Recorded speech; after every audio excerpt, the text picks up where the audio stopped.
स्वागत है। इस कहानी को अंत तक सुनिए क्योंकि यह कहानी आपकी जिंदगी को बदलने वाली है। एक गांव में किसान रहता था जिसका नाम मोहन था, जो हमेशा मस्त रहता था। उसके चेहरे पर कभी किसी बात की उदासी नहीं होती और न वह कभी चिंतित दिखता। एक बार गांव में भयंकर तूफान आया। गांव के लोगों की सारी फसलें खराब हो गईं। गांव के सभी लोग बहुत चिंतित हो गए। सब अपनी फसलों को देखकर मायूस हो रहे थे। तब तक सबने देखा कि वो किसान अब भी बहुत खुश था। उसे कोई चिंता नहीं थी। गांव लोगों ने मोहन से पूछा, क्या बात है मोहन, तेरी सारी फसलें खराब हो गई, तुझे अभी भी चिंता नहीं है, तू इतना खुश कैसे है? उसने कहा, इसमें उदास होने वाली क्या बात है? उसने कहा, चिंता छोड़ दो भाई, हमेशा मस्त रहना सीखो, हंसते रहना सीखो। गांव वाले बोले, इसमें भला मस्त रहने जैसा क्या है? कैसे हम मस्त रह सकते हैं?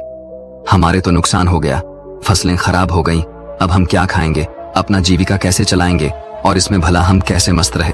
अब तू ही बता, क्या तुझे कभी किसी बात की चिंता नहीं होती? तू हमेशा खुश कैसे रह लेता है? उसने कहा, अरे भाई चिंता छोड़ो, मस्त रहना सीखो। उसने कहा, ठीक है, लेकिन मस्त रहने के पीछे वजह भी तो होनी चाहिए, हमें तो चिंताएं हो जाती है। उसने कहा, हर चीज की चिंता, जिम्मेदारियों को चिंता। हम बच्चे थोड़े हैं कि हमेशा खुश रहें। 15 साल के बाद उनको भी चिंताएं घेर लेती है। अब तो चिंता ही चिंता है। मेरे बच्चों को पढ़ाई की चिंता है, उनके करियर की चिंता है, उनके फ्यूचर की चिंता है। मुझे उन बच्चों की खाना पीना और बाकी सारी घरेलू चीजों की चिंता है। तो भला इंसान को कैसे खुश रहे? उसने कहा, खुश रहना एक कला है और मस्त रहना अपने आप में यह सोच है। गांव वालों ने बोला, तो क्या तुम हमें ये कला सिखा सकते हो कि हम भी हमेशा खुश और मस्त कैसे रह सकते हैं? उसने कहा, हाँ, मैं तुम्हें एक मजेदार कहानी सुनाता हूं, ध्यान से सुनो। बचपन की बात है। मैं अपने पिता के साथ एक बार जंगल के रास्ते से शहर जा रहा था क्योंकि हमें फसलों को बेचनी थी। क्योंकि उस समय मेरे पिताजी काफी परेशान रहते थे। घर में बिल्कुल भी धन नहीं बचा था। अब तो फसलों को बेचना ही आखिरी हल था। जंगल जाते जाते शाम हो गई और जंगल में काफी अंधेरा हो गया। रास्ता तो दिख नहीं रहा था। उस दिन भी ऐसे ही आंधी आई थी। तब तक हमारी बैलगाड़ी का पहिया जमीन में धंस गया और हम वहीं फंस गए। पापा ने पहिया बहुत निकालने की कोशिश करी, लेकिन वो निकला ही नहीं। अंत में थक गए, हम हार गए, हमें कोई रास्ता नहीं दिखाई दिया। अब हम भूख प्यास से परेशान होने लगे और हमें डर लगने लगा। मैंने पापा से कहा, पापा मुझे बहुत डर लग रहा है। पापा ने कहा, चिंता की कोई बात नहीं, मैं तेरे साथ हूं, तू क्यों चिंता कर रहा है? लेकिन उनके कहने से मुझे कोई असर नहीं हुआ और मैं डरने लगा क्योंकि जंगल के बहुत आवाज आ रही थी और वो जंगल बहुत ही वीरान था। पापा ने कहा, डरते नहीं है? काफी प्रयास करने बाद हमने फैसला किया कि आज रात हम यहीं बिताएंगे। सुबह जैसी होती है फिर हम बैलगाड़ी को निकालने की कोशिश करेंगे, फिर देखते हैं क्या कैसे करना है। लेकिन बात सुबह की नहीं थी। बात यह थी कि आखिर अब रात को खाएंगे क्या, क्योंकि हमारे पास जितना भोजन था हमने रास्ते में खत्म कर दिया था। हम दोनों बैठकर कुछ सोच ही रहे थे, तभी एक कुटिया दिखाई दी जिसमें से प्रकाश की रोशनी आ रही थी। पापा ने बोला, तुम यहीं पे रुककर आराम करो, मैं अभी कुछ देखता हूँ, शायद कोई मदद के लिए उपाय मिल जाए। पापा फिर चले गए और मैं वहीं पे बैठ के डर के मारे रोने लगा। काफी देर बाद पापा एक महात्मा के साथ आते हुए दिखाई देते हैं। वो महात्मा बड़े ही दिव्य दिख रहे थे। फिर हम तीनों ने मिलकर जोर लगाया और बैलगाड़ी का पहिया उस गड्ढे से बाहर निकाल दिया और हमारी बैलगाड़ी बाहर निकल गई। पापा ने उस महात्मा का धन्यवाद किया और हम लोग आगे चल पड़े। उस महात्मा ने हमें कुछ खाने को भी दिया था। मैंने पापा के हाथ में एक कागज देखा। मैंने पूछा, वो क्या है? लेकिन पापा ने उसके बारे में कुछ भी नहीं बताया। अब हम आगे बढ़ चले। पापा ने बताया नहीं कि महात्मा ने हाथों में क्या दिया था। मैंने उनसे फिर पूछा कि पापा हाथ में क्या है? उन्होंने बोला, कुछ नहीं है, ये तेरे काम की चीज नहीं है। धीरे धीरे काफी समय गुजर गया और हम निकल गए। काफी वक्त गुजर जाने के बाद मैंने पापा से पूछा, पापा उस पत्र में ऐसा क्या था कि जो आप मुझे बताते नहीं हो? तब पिताजी ने कहा, जब मैं इस दुनिया में नहीं रहूं तो मेरे मरने के बाद तुम उस पर्चे को खोलना, लेकिन एक बात और याद रखना, उस पर लिखी बातों को तुम जीवन भर याद रखना और कभी भी भूलना मत। उसने कहा, ठीक है पापा।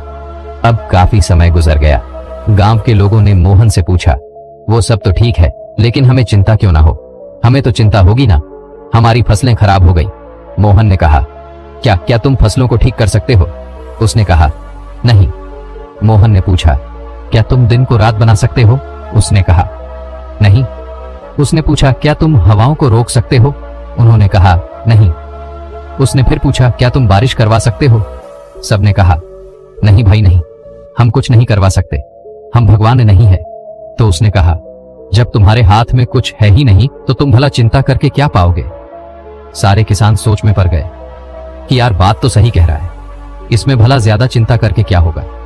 तब मोहन ने कहा, जब हमारे हाथ में कुछ है नहीं तो फिर हम चिंता कर क्या करेंगे? इसीलिए मस्त रहना सीखो और मस्त रहने की आदत डालो, तभी तुम्हारे जीवन में खुशियां आएंगी। तब सब किसान ने कहा, लेकिन उस पत्र में ऐसा क्या लिखा था? क्या तुमने पिता के जाने के बाद उसे खोलकर नहीं देखा? उसने कहा, हाँ, पिता के मरने के बाद मैं बहुत अनाथ हो गया था, कुछ भी अच्छा नहीं चल रहा था, मुझे कोई रास्ता नहीं दिख रहा था कि अब मैं क्या करूं, क्योंकि उस टाइम मेरे पास कोई रोजगार नहीं था और मुझे ये खेती काम इतने अच्छे से आता नहीं था। तभी मेरे दिमाग में आया कि उस पत्र को मैं खोलकर देखूं कि इसमें ऐसा क्या लिखा है। फिर मैंने जब उस पत्र खोला तो मेरी आंखें खुली की खुली रह गईं। सबने पूछा, ऐसा क्या था उस पर्चे में, हमें भी बताओ। किसान ने कहा, उस पत्र में लिखा था कि ये वक्त भी गुजर जाएगा। मुझे इसका मतलब समझ में नहीं आया और उसका मतलब जानने के लिए मैं उस महात्मा के पास गया तो महात्मा ने बताया, ये समय भी गुजर जाएगा। मैंने कहा, ये तो ठीक है, आप तो वही बता रहे हैं जो इस पर्चे पर लिखा है, लेकिन इसका मतलब क्या है? महात्मा ने फिर कहा, ये समय गुजर जाएगा। अब मुझे गुस्सा आया, मैंने फिर से पूछा है, ये क्या मजाक है? मैं इसका मतलब पूछ रहा हूं और आप इस पर लिखी बातों को बार बार मुझे सुना रहे हैं। तब महात्मा ने कहा, तुम अभी परेशान हो, उदास हो, तुम्हें नहीं पता कि ये वक्त है और वक्त गुजर जाता है। ये हालात ऐसे ही नहीं रहेंगे, कुछ समय बाद सब ठीक हो जाएगा, सब कुछ बदल जाएगा और ये परेशानियों के बादल छंट जाएंगे।